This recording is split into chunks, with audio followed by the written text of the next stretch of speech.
Le message de ce matin a pour titre « Trouvera-t-il de la foi sur la terre ?» C'est quoi le titre? Trouvera-t-il de la foi sur la terre? Donc aujourd'hui, on va parler de foi, on va parler d'espérance et on va parler de victoire. C'est une bonne manière de démarrer l'année, n'est-ce pas? On va parler de foi, d'espérance et de victoire. Et l'objectif, ce sera que vous changiez votre vision sur le péché. Parce qu'également, on va parler de péché. Que vous sortiez d'ici avec la conviction que Dieu va réaliser en vous ce qu'il a promis, tant et aussi longtemps que vous restez attachés à lui. Alors on va voir que l'objectif de Dieu, c'est de restaurer l'image parfaite, son image parfaite en nous, de nous donner la victoire sur tous les péchés qu'on peut avoir dans nos vies aujourd'hui, tout en étant sur la terre. Alors on va premièrement voir la définition de la foi dans Hébreux 11 au verset 1. Ensuite on va voir l'espérance que procure l'évangile.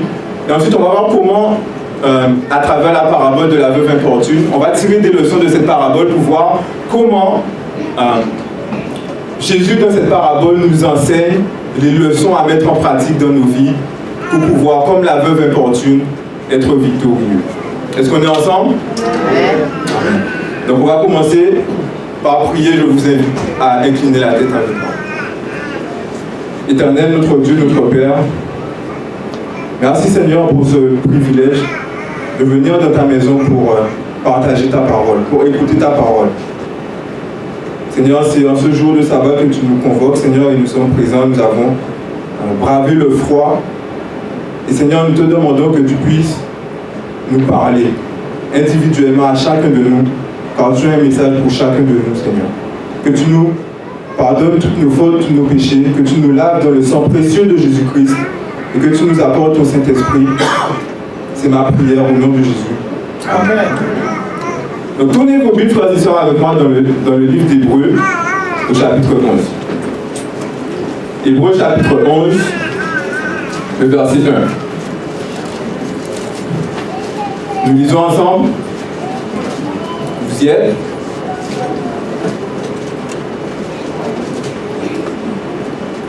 Or, la foi est une ferme assurance des choses qu'on espère, une démonstration de celles qu'on ne voit pas. Donc, donnez-moi un synonyme d'assurance.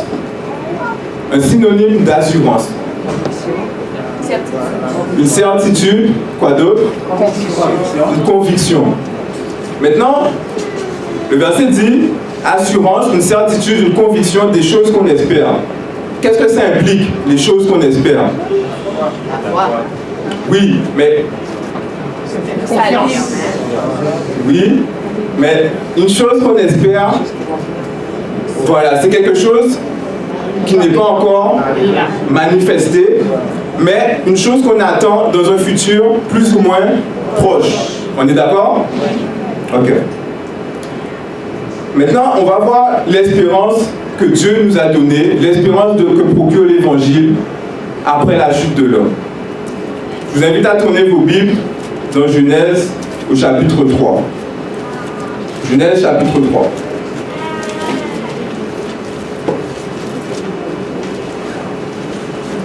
Alors avant la chute de l'homme, Adam et Ève reflétaient le caractère parfait de Dieu. Ils reflétaient l'image de Dieu parfaitement.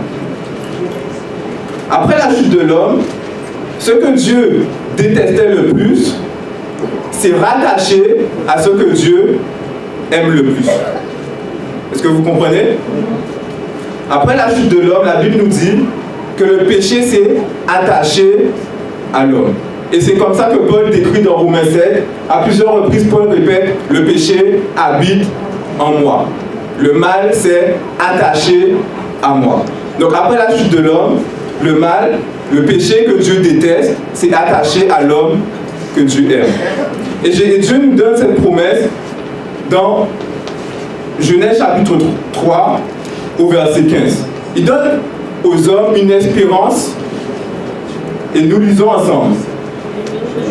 Je mettrai une inimitié entre toi, entre ta postérité et sa postérité. Celle-ci, et tu lui briseras le crâne. Dans ce verset, frères et sœurs, Dieu annonce l'évangile. Dieu annonce l'évangile et il annonce l'objectif final de l'évangile. Il affirme que malgré que le péché se soit attaché à l'homme, il n'y aura pas une seule postérité. Parce qu'en Adam et Ève, tous les hommes, après avoir désobéi, devraient être de la postérité de Satan. Mais Dieu promet qu'il y aura 2 postérités. Est-ce qu'on est ensemble? Et il dit qu'il y aura la postérité de la femme et la postérité de l'homme. La postérité de la femme, on ne va pas rentrer dans les détails, on n'aura pas le temps, mais ce sont les fils de Dieu par la foi en Jésus-Christ. La postérité du serpent, ce sont les fils du diable. Maintenant, qu'est-ce qui différencie les deux? Qu'est-ce qui distingue la postérité de la femme de la postérité du serpent? Regarde le commandement de Dieu, ils font la foi de Jésus. Nous allons tourner nos Bibles, frères et sœurs, dans 1 Jean. 1 Jean au chapitre 3. 1 Jean chapitre 3 nous dit qu'est-ce qui distingue les enfants, la postérité du serpent de la postérité de la femme. 1 Jean chapitre 3 au verset 8. La Bible nous dit, celui qui pêche est du diable, car le diable pêche dès le commencement.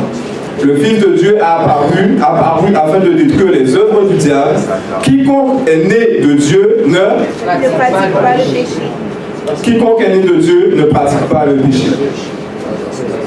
Parce que la semence de Dieu demeure en lui. Parce que la semence de Dieu demeure en lui et il ne peut pécher parce qu'il est né de Dieu. Donc celui qui est né de Dieu, il fait quoi? Celui qui est né de Dieu ne pratique pas le péché. Tournons nos Bibles dans juste une page, 1 Jean chapitre 5 verset 18, qui nous dit, nous savons que quiconque est né de Dieu ne pêche point. Donc, qu'est-ce qui distingue la postérité de la femme de la postérité du serpent? C'est le péché. Donc, pour créer une inimitié entre les deux postérités, Dieu doit faire en sorte que malgré que le péché se soit attaché à l'homme, que l'homme soit en mesure de ne point pécher. Est-ce qu'on a compris? Le péché s'attache à l'homme et pour que Dieu ait une postérité, il doit trouver un moyen pour que le péché, que malgré sa nature pécheresse, l'homme soit en mesure de ne pas pécher. Donc Dieu, pour se créer une postérité, doit créer une inimitié entre l'homme et le péché. Donc, le péché devient l'ennemi de l'homme, de l'enfant de Dieu. Inimitié, est-ce que vous avez un synonyme pour inimitié? Une séparation, une aversion, une hostilité, une antipathie. Donc Dieu doit créer une antipathie entre son enfant, entre l'homme et le péché. Donc l'ennemi, l'adversaire de l'homme devient le péché. Est-ce que c'est clair? Est-ce que c'est clair? Amen.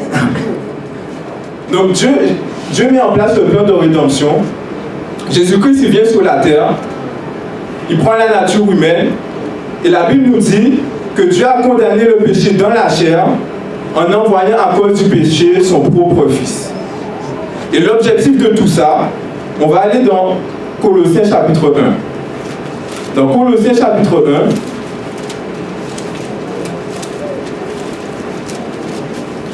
Paul nous donne la finalité du plan de rédemption.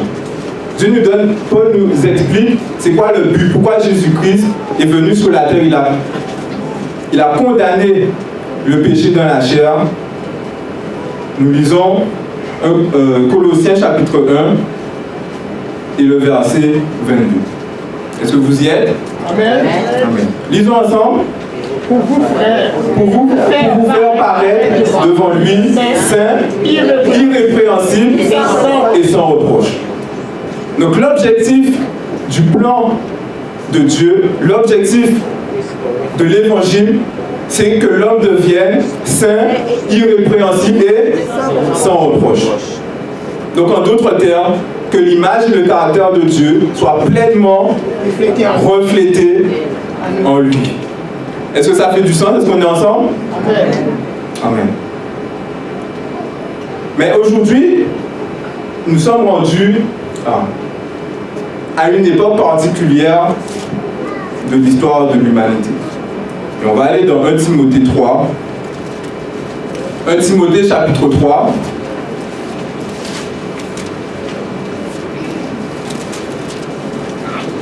« 1 Timothée chapitre 3, les versets 2 à 5. 1 Timothée chapitre 3, versets 2 à 5. Où Paul il nous donne une description du monde et des hommes à la fin des temps. Qu'est-ce qu'on y lit? Sache. 2 Timothée, excusez-moi, chapitre 3, verset 1, verset 2 à 5. Sache que dans les derniers jours, il y aura des temps difficiles. Donc Paul décrit les derniers jours. On est ensemble? Et il dit, car les hommes seront égoïstes, amis de l'argent, fanfarons, hautains, blasphémateurs, rebelles à leurs parents, ingrats, irreligieux, insensibles, etc., etc. Disant même à la fin, ayant l'apparence de la piété, mais renonçant ce qui en fait la force. Alors Paul décrit le monde à la fin des temps et la condition de l'homme à la fin des temps. Et aujourd'hui, je lisais dans Patriarche et Prophète, et l'Évangile nous dit qu'à mesure que le péché se généralise, il apparaît de moins en moins grave. Jusqu'au point où aujourd'hui, il est impensable pour beaucoup de chrétiens, même dans l'Église adventiste, de croire et de dire qu'il est possible de vivre sans péché. L'environnement est tellement malsain autour de nous. Le péché est partout. Au point où, maintenant, c'est impensable de notre pensée de se dire que je peux avoir la victoire sur tous les péchés. Que par la puissance de Dieu, je peux avoir la victoire sur tous les mauvais traits de caractère et sur tous les défauts qui se retrouvent en nous. Donc, en l'occurrence, surtout nos ennemis. Je discutais avec quelqu'un, puis je lui partageais que le but, l'objectif final de l'évangile, c'est de nous restaurer complètement et de nous donner la victoire sur tous les péchés. Et pas en attendant qu'on soit au ciel, mais déjà en étant sur la terre. Et la personne m'a dit, mais comment tu fais ça? C'est juste impossible. C'est juste impossible. Alors, on va essayer de voir comment dans la parabole de la veuve importune, Jésus, il nous fait la description d'une femme qui est victorieuse. Tournons nos Bibles dans Luc chapitre 18. Et nous allons lire les versets 1 à 8. Luc chapitre 18, versets 1 à 8. Vous y êtes? Disons. Jésus leur adressait une parabole pour montrer qu'il faut toujours prier et ne point se relâcher. Il dit, il y avait dans une ville un juge qui ne craignait point Dieu et qui n'avait d'égard pour personne. Il y avait aussi dans cette ville une veuve qui venait lui dire, fais-moi justice de ma partie adverse.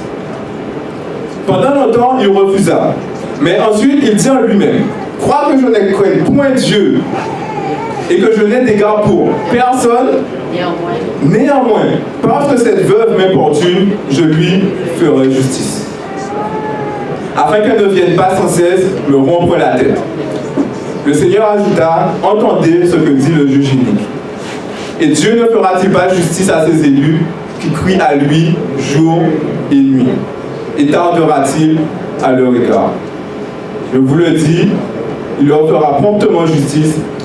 Et Jésus finit avec cette question, mais quand le Fils de l'homme reviendra, trouvera-t-il de la foi sur la terre? C'est vraiment une question qui m'a toujours conduit à réfléchir. Comment Jésus peut dire, quand le Fils de l'homme reviendra, trouvera-t-il de la foi sur la terre, alors qu'il y a, je pense, 2 milliards de chrétiens? Comment, après, avec 2 milliards de chrétiens, Jésus se pose la question, est-ce qu'il va même trouver de la foi sur la terre? Ici, dans cette parabole, frères et sœurs, Jésus donne le portrait d'une femme victorieuse. Et on va observer et tirer des leçons pour nous aujourd'hui. On a un schéma similaire. On a deux parties adverses. On a la veuve, on a son adversaire. Et on a une troisième partie, le juge. La première observation et la première leçon, frères et sœurs, de cette parabole, c'est que en étudiant, en observant méticuleusement la veuve, on voit qu'elle recherche la justice et qu'elle marche à contre-courant de l'environnement dans lequel elle se situe. Au verset 2, Jésus dit, il y avait dans une ville un juge qui ne craignait point Dieu et qui n'avait d'égard pour personne. Donc, elle est dans un environnement, dans une ville. Je pense que le mois dernier, vous avez eu le message d'Abou sur la ville. Et elle est dans un environnement où celui qui est censé faire régner la justice, il est inique. L'iniquité signifie le contraire de la justice. Donc celui qui doit faire régner la justice est inique. Celui qui doit protéger les plus vulnérables, c'est une veuve, les plus faibles, il ne se soucie de personne. Et comme on dit, on ne peut pas être plus royaliste que le roi, n'est-ce pas? Donc si les juges, si les dirigeants sont iniques, ça nous donne un portrait de la société. Quand on regarde les États-Unis, le fait que Donald Trump soit président des États-Unis, ça nous donne un peu un portrait de la société américaine aujourd'hui. Alors on comprend que la veuve, elle évolue dans une ville hostile, dans une ville où la loi de Dieu, où la justice, où la haine du mal n'est pas la bienvenue. La crainte de Dieu, c'est la haine du mal, n'est-ce pas? Donc dans une ville où il n'y a pas de crainte de Dieu, c'est l'anarchie. Et cette veuve, on voit qu'au verset 3, malgré qu'elle soit dans un environnement corrompu, malgré qu'elle soit dans un environnement où règne l'injustice, elle va vers le juge et dit « Fais-moi justice ». Donc la veuve, elle marche à contre-courant de son environnement, et bien que personne ne soit intéressé par la justice, elle vient et elle dit « Fais-moi justice ». C'est quoi l'application pour vous et moi? C'est quoi la base de la justice de Dieu? Impartial. Comment? Impartial. Oui, la justice et l'équité. Mais quand on parle de la justice de Dieu, c'est quoi la base de sa justice? C'est le commandement. Donc la veuve, quand elle dit « Fais-moi justice », elle cherche à vivre en harmonie avec les commandements de Dieu. Elle cherche à vivre en harmonie avec la parole de Dieu. La Bible dit, dans Psaume 119, verset 172, que ma langue chante ta parole, car tous tes commandements sont justice. Romains 7, verset 12 nous dit, car la loi est donc sainte, le commandement est juste, et il est bon. Donc la veuve, elle cherche la justice, elle cherche à vivre en harmonie dans un monde, dans un environnement complètement corrompu. Elle cherche, elle, à vivre en harmonie avec la loi de Dieu. Elle fait de la parole de Dieu ses délices, son conseiller, sa lumière. Et on sait, frères et sœurs, que la parole de Dieu, c'est une révélation. Les commandements de Dieu sont une révélation de son caractère. La parole de Dieu, c'est une révélation de sa pensée. Alors quand la veuve recherche la justice, elle recherche à avoir la pensée de Dieu. Elle recherche à refléter le caractère de Dieu. Et vous et moi aujourd'hui, nous sommes exactement dans le même contexte, dans le même cadre au XXIe siècle que cette veuve. Un siècle où les commandements de Dieu sont bafoués. Un siècle où les hommes et les femmes ne recherchent pas la justice. Et ce qui est intéressant, c'est que la veuve, on voit qu'elle n'a pas cherché à se faire justice elle-même. Elle n'a pas cherché à mettre en avant sa propre justice, malgré qu'elle soit dans un environnement complètement corrompu. Alors, ça me dit qu'il n'y a pas de victoire sans plonger ses regards dans la loi de Dieu. Il n'y a pas de victoire, frères et sœurs, sans méditer la parole de Dieu, afin que le caractère de Dieu et sa pensée puissent pénétrer notre pensée. Il n'y a pas de victoire, frères et sœurs, en rejetant les commandements de Dieu. La deuxième observation qu'on peut faire dans cette parabole, c'est quoi? C'est que la veuve, elle est dans une situation délicate, où elle a un adversaire plus fort qu'elle. La question, c'est que pourquoi Jésus met en scène une veuve? Comment la Bible parle des veuves?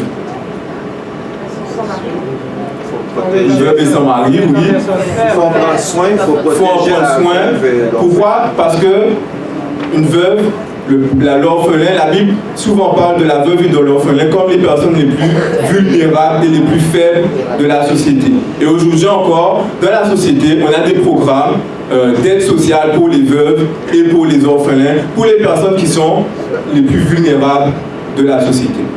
Alors Jésus met en scène une veuve, une personne vulnérable, une personne faible qui a un ennemi, qui a un adversaire.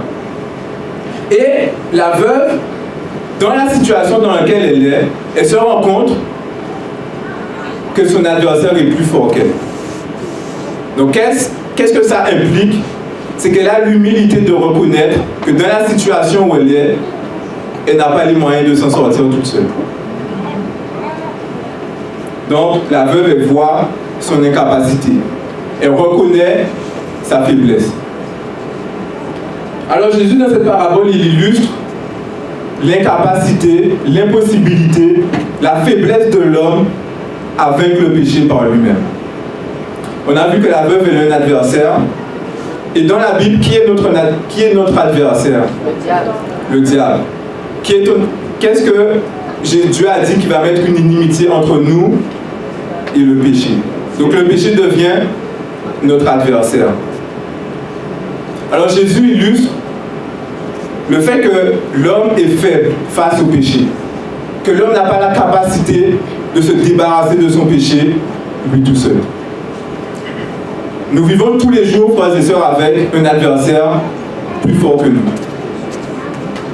Et nous devons avoir l'humilité de reconnaître que nous n'avons pas la capacité de lutter par nous-mêmes.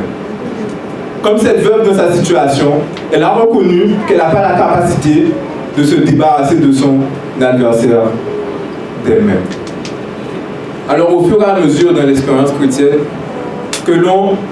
que Dieu développe cette inimitié avec le péché dans nos vies, on se rend compte, et plus nous avançons dans notre marche, nous nous rendons compte à quel point le péché est attaché à nous.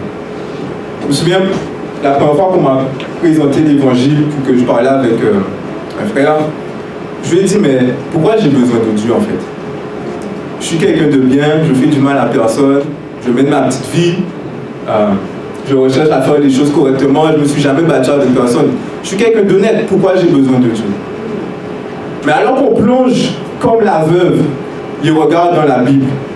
Alors qu'en regardant la parole de Dieu, nous sommes exposés à la pensée de Dieu, toute notre injustice remonte à notre visage. Et je me suis rendu compte, mais waouh! Je ne savais même pas que j'étais aussi mauvais. Je ne savais même pas que je pouvais avoir des pensées aussi impures. Et c'est seulement à ce moment-là où l'on reconnaît notre besoin. À ce moment-là où on reconnaît notre condition, que l'on est en mesure d'aller chercher l'aide nécessaire. Et c'est exactement ce que cette veuve a fait. Elle a reconnu, elle a dit non. Cet adversaire-là, c'est trop pour moi. J'en peux plus. Et elle est allée chercher l'aide du juge.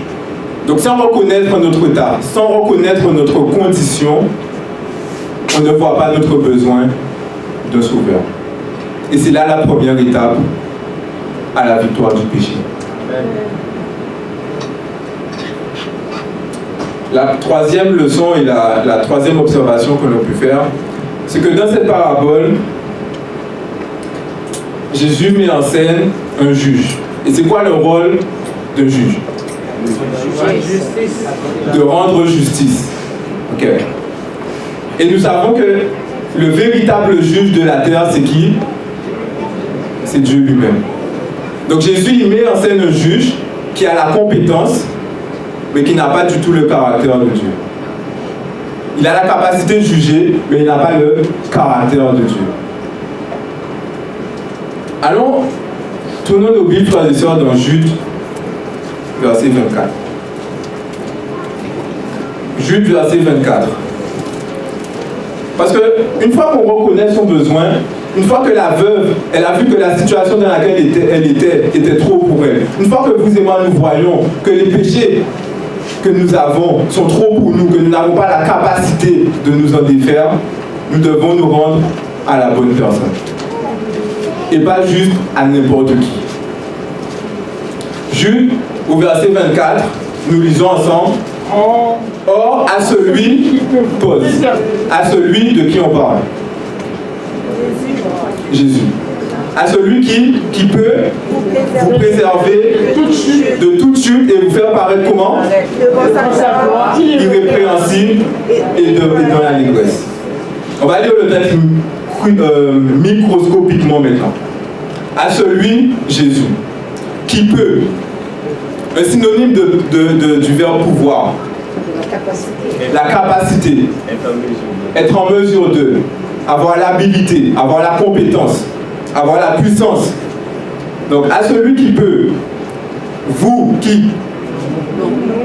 et moi, vous préserver de toute chute. De combien de chutes? De toute chute. Et vous faire paraître devant sa gloire, comment? Irrépréhensible. Qu'est-ce que ça veut dire irrépréhensible?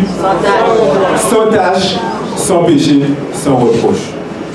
Alors la veuve, dans son état, dans sa condition, elle se rend vers la personne qui a la compétence, qui a le pouvoir. Parfois, dans notre expérience chrétienne, nous nous rendons compte de notre condition et nous allons voir un frère ou une soeur comme s'il peut nous aider. Et à part prier pour nous, cette personne ne peut rien faire pour nous. Parce qu'elle n'a pas la compétence, elle n'a pas le pouvoir de nous donner la victoire sur nos péchés. Nous devons nous avoir dans la tête qu'il n'y a que Dieu. Qu'il n'y a que Dieu qui peut tenir un argument, qui peut tenir une dispute contre Satan et contre le pouvoir de Satan qui est le péché. On voit également dans cette parabole, on va retourner à Luc chapitre 18, que non seulement elle va à la bonne personne, la veuve, mais elle fait la bonne chose. Et qu'est-ce qu'elle fait? Elle lui demande, fais-moi justice de ma partie adverse. Vous voyez, quand on a l'image du sanctuaire, je pense que vous êtes familier avec le sanctuaire, une image qui vraiment me fascine, c'est que la table des parfums est située en face de l'arche de l'Alliance. La table des parfums qui représente la prière des saints est située en face de l'arche de l'Alliance qui représente le trône de Dieu. Donc chaque fois que vous et moi, frères et sœurs, nous allons à Dieu en prière, on se retrouve, comme Paul le dit, devant le trône de Dieu. Et j'étudiais dernièrement Apocalypse chapitre 4, où Dieu il donne une révélation, une vision à Jean du trône de Dieu. Et alors que j'étais en train d'étudier, je me suis dit, mais si je passais plus de temps en prière, je serais au même endroit que lui, devant le trône de Dieu.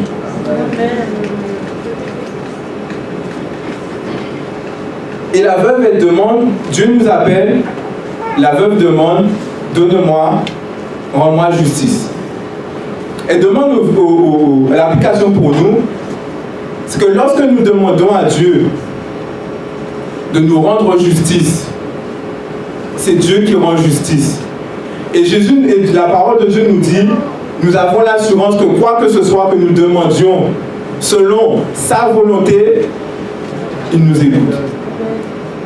Donc vous et moi, si nous venons, frères et sœurs, devant Dieu et nous disons à Dieu, Seigneur, je recherche à marcher selon ta parole. Je m'efforce, frère, Seigneur, à obéir à tes commandements. J'ai soif de toi. Et Jésus dit, heureux ceux qui ont faim et soif, car ils seront rassasiés.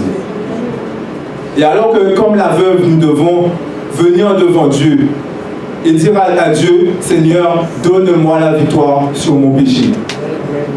Et Dieu nous dit, je le ferai promptement.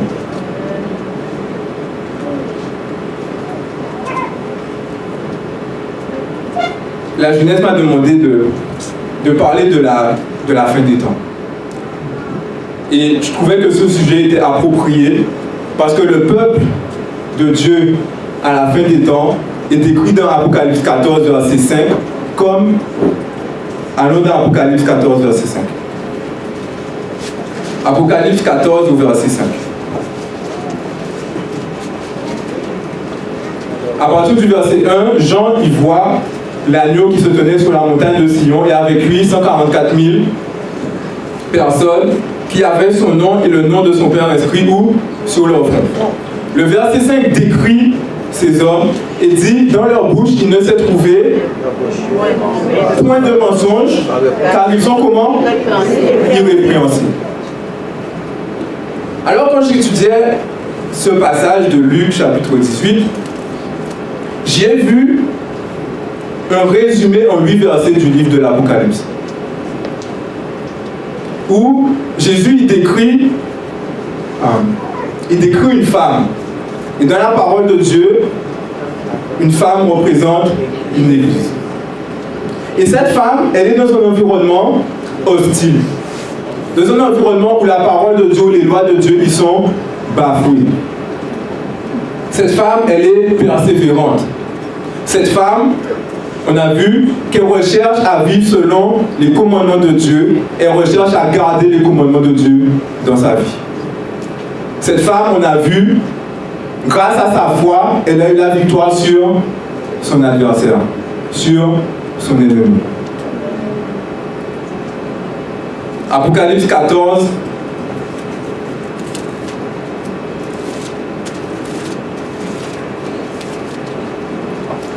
Apocalypse 14, au verset 12, nous dit, c'est ici la persévérance des saints qui quoi? Qui gardent les commandements de Dieu et qui quoi? Ont la foi de Jésus. Dieu nous décrit dans cette parabole l'Église qui est aujourd'hui militante, mais par sa foi, elle sera victorieuse. Il y aura la victoire sur le péché, mais aussi sur son adversaire qu'on retrouve dans Apocalypse 13 au verset 7. Dans Apocalypse 13, le verset 7, la Bible dit « Et il lui fut donné de faire la guerre aux saints et de les vaincre. » Au verset 15, il nous dit « Et il lui fut donné d'animer l'image de la bête, afin que l'image de la bête parlât, et qu'elle fit que tous ceux qui n'adoreraient pas l'image de la bête fussent tués. » Donc, à la fin, cette Église qui sera persécutée par son adversaire, Dieu nous dit, et Jésus fait cette promesse, qu'elle sera victorieuse, que Jésus-Christ lui rendra justice promptement. Alors je me suis dit, mais comment je peux voir que cette femme, elle est dans un moment de détresse? Et au final, c'est très simple. Jésus dit au verset 6, au verset 7, pardon, « Et Dieu ne fera-t-il pas justice à ses élus qui crient à lui ?» Vous êtes d'accord qu'il y a une différence entre prier et crier. Lorsque je vais manger, je prie, je ne crie pas à Dieu. Quand on prie à l'église, la prière sacerdotale, on prie, on ne crie pas à Dieu. Et la Bible renvoie, à chaque fois que la Bible parle de crier à Dieu, elle renvoie à un moment de grande détresse. Psaume 18, verset 7, je lis pour vous. « Dans ma détresse, j'ai invoqué l'Éternel et j'ai crié à mon Dieu. » Psaume 107, verset 6, « Dans leur détresse, ils crièrent à l'Éternel. » Psaume 120, verset 1 dit « Dans ma détresse, c'est à l'Éternel que je crie. » Alors cette femme, dans cette parabole, Jésus décrit une femme qui crie. Pourquoi? Parce qu'elle est dans un moment de détresse insurmontable. Et vous avez certainement déjà fait cette expérience, frères et sœurs. Ou quand vous êtes dans une situation, vous ne pouvez pas prier parce que votre cœur est tellement lourd que vous criez à Dieu. Et ce n'est pas forcément quelque chose, vous ne criez pas forcément oralement, mais votre cœur, dans votre cœur, vous criez à Dieu de toute votre force parce que la situation est trop pour vous.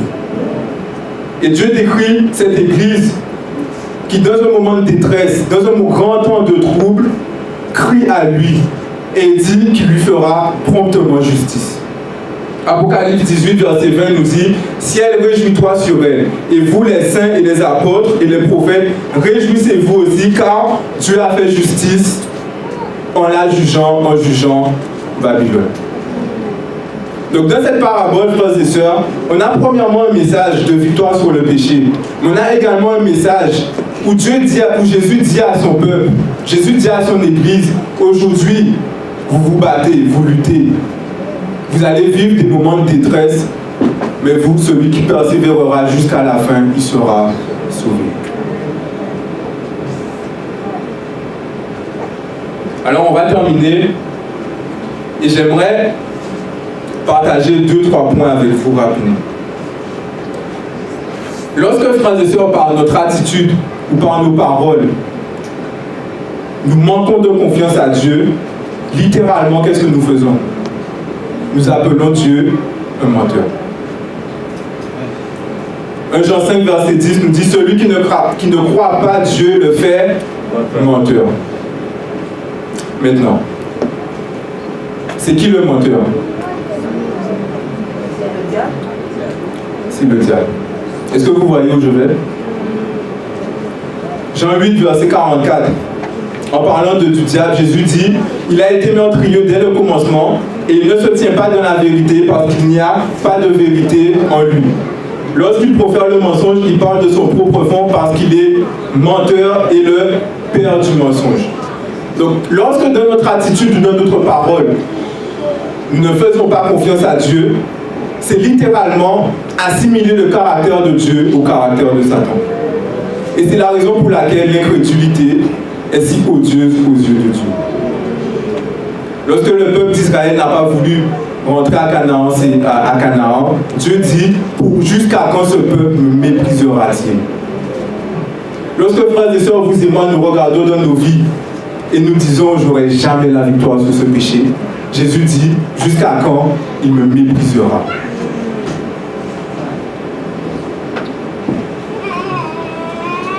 Alors, on a parlé d'espérance. On a vu que l'espérance que Dieu nous donne dans l'Évangile, c'est de reproduire parfaitement son caractère dans nos vies.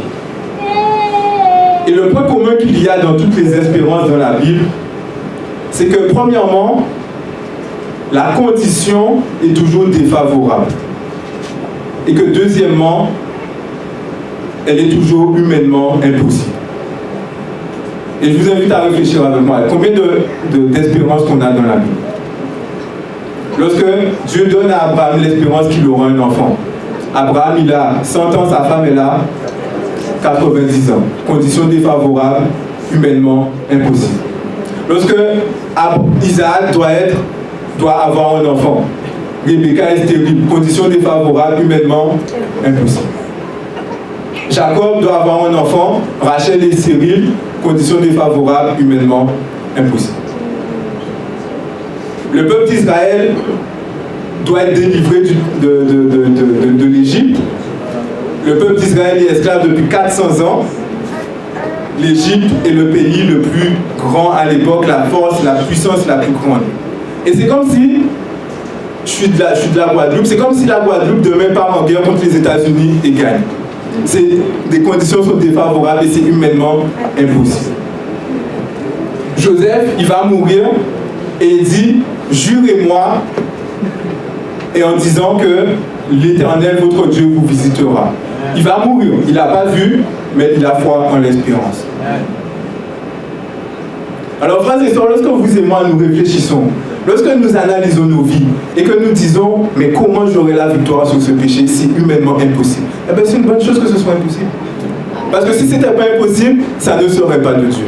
Si les conditions étaient favorables, ça ne serait pas de Dieu. Et on va finir avec ce verset dans Deutéronome au chapitre 7. Deutéronome chapitre 7.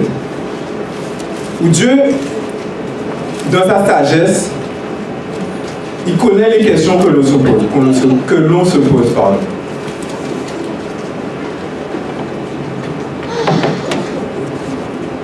Vous y êtes? Disons ensemble. Peut-être diras-tu dans ton cœur, ces nations sont... Verset 17, pardon. Deutéronome chapitre 7 au verset 17. Peut-être diras-tu dans ton cœur, ces nations sont plus grandes que moi. Alors peut-être vous vous dites dans vos cœurs, mon péché est plus grand que moi. Ma colère est plus grande que moi. Mon envie de mentir est plus grand que moi. Mon envie de frauder est plus grand que moi. Mon orgueil est plus grand que moi. Et Jésus dit, peut-être que tu te dis ça dans ton cœur. Et tu te demandes comment je pourrais les chasser. Lisons verset 21. Lisons ensemble. Ne sois point effrayé à cause d'eux, car l'Éternel, ton Dieu, est au milieu de toi. Le Dieu grand et terrible. Juste, voici la réponse, arrête tous les problèmes. Quand la Bible dit que rien n'est impossible à Dieu, frères et sœurs, nous devons le prendre au mot. Et lorsque nous voyons que dans nos vies, le péché nous assaille, nous devons dire à Dieu, Seigneur, donne-moi la victoire sur mon adversaire. Et il le fera promptement. Que le Seigneur vous dise.